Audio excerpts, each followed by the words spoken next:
ಇವತ್ತೇನು ಮಂತ್ರಾಲಯ ಶ್ರೀ ಕ್ಷೇತ್ರದಲ್ಲಿ 354ನೇ ಆರಾಧನಾ ಮಹೋತ್ಸವಕ್ಕೆ ಅತಿ ಹೆಚ್ಚು ಭಕ್ತರು ಬರ್ತಿದ್ದಾರೆ. ಎಲ್ಲ ಥರವಾಗಿ ಎಲ್ಲ ಥರದ ವಿಶೇಷವಾಗಿ ದರ್ಶನಕ್ಕೆ ಮತ್ತು ಪ್ರಸಾದ ವ್ಯವಸ್ಥೆಗೆ ಯಾವುದೂ ತೊಂದರೆ ಇಲ್ದಂಗೆ ಶ್ರೀಮಠದ ಸುಬುಧೇಂದ್ರ ತೀರ್ಥ ಗುರುಗಳು ಎಲ್ಲನೂ ತುಂಬಾ ನೆರವೇರಿಸಿದ್ದಾರೆ. ಹಾಗೆ ನಮ್ಮ ಚಿತ್ತೂರು ಜಿಲ್ಲಾಡಳಿತ ಆಗಿರ್ಬೋದು ಮತ್ತು ಅನಂತಪುರ ರಾಯಚೂರು ಜಿಲ್ಲಾಡಳಿತ ಇರ್ಬೋದು, ಎಲ್ಲದಕ್ಕೂ ತುಂಬಾ ಪೊಲೀಸ್ ವ್ಯವಸ್ಥೆ ಪ್ರತಿಯೊಂದೂ ತುಂಬಾ ಅಚ್ಚುಕಟ್ಟಾಗಿ ಮಾಡಿದ್ದಾರೆ. ಇಲ್ಲಿ ವಿಶೇಷ ಏನಪ್ಪ ಅಂತಂದರೆ ಯಾರೇ ಭಕ್ತರು ಬಂದ್ರೂ ತುಂಬಾ ತಾಳ್ಮೆಯಿಂದ ಪೊಲೀಸರಾಗಿರ್ಬೋದು, ಇಲ್ಲ ಆಡಳಿತ ಅಧಿಕಾರಿಗಳಾಗಿರ್ಬೋದು ತುಂಬಾ ಸ್ಪಷ್ಟವಾಗಿ ಎಲ್ಲರಿಗೂ ದಾರಿ ತೋರಿಸೋಂಥ ಕೆಲಸ ಮಾಡ್ತಾರೆ. ಹಾಗಾಗಿ ರಾಯರಲ್ಲಿ ಈ ಸರಿ ತುಂಬ ಅತಿ ಹೆಚ್ಚು ಭಕ್ತರು ಬರ್ತಾ ಇದ್ದಾರೆ. ತುಂಬ ಖುಷಿ ಅನಿಸ್ತಾ ಇದೆ. ನಾವು ಸುಮಾರು ತಿಂಗಳಿಗೊಮ್ಮೆ ರಾಯರು ದರ್ಶನ ಮಾಡ್ತೀವಿ ನಾವು ಬೆಂಗಳೂರಿಂದ ಬಂದು. ಹಂಗಾಗಿ ಈ ಸಲ ನೋಡಿದಾಗ ನಮಗೆ ತುಂಬಾ ಖುಷಿ ಅಂತ ಅನ್ನಿಸ್ತು.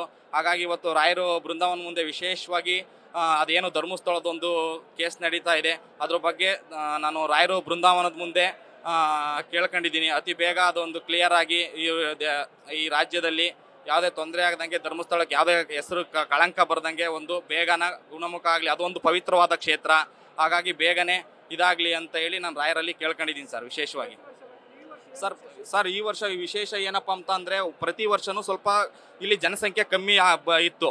ಈ ಸಲ ನೋಡಿದ್ರೆ ಅತಿ ಹೆಚ್ಚು, ಅದು ಹೋದ ಸಲಿಗಿಂತ ಅತಿ ಹೆಚ್ಚು ಜನಸಂಖ್ಯೆ ತುಂಬಾ ಬಂದಿದೆ. ಹಂಗಾಗಿ ತುಂಬಾ ಖುಷಿ ಅನಿಸುತ್ತೆ. ಯಾಕಂದರೆ ರಾಯರು ಭಕ್ತರು ದೇಶ ವಿದೇಶದಿಂದನೂ ತುಂಬಾ ಬರ್ತಾ ಇದ್ದಾರೆ. ನಾವು ಎಲ್ಲೇ ಹೋಗಿದ್ದೀನೋ, ನಾನು ಸುಮಾರು ದೇವಸ್ಥಾನಗಳು ಸುತ್ತಿದ್ದೀನಿ. ಮಂತ್ರಾಲಯಕ್ಕೆ ಬಂದಷ್ಟು ಖುಷಿ, ಸಂತೋಷ, ನೆಮ್ಮದಿ ಬೇರೆ ಕಡೆ ಎಲ್ಲೂ ಸಿಗಲ್ಲ ಸರ್. ಆ ಥರ ಒಂದು ನೆಮ್ಮದಿ ನಮಗೆ ಈ ಮಠದಲ್ಲಿ.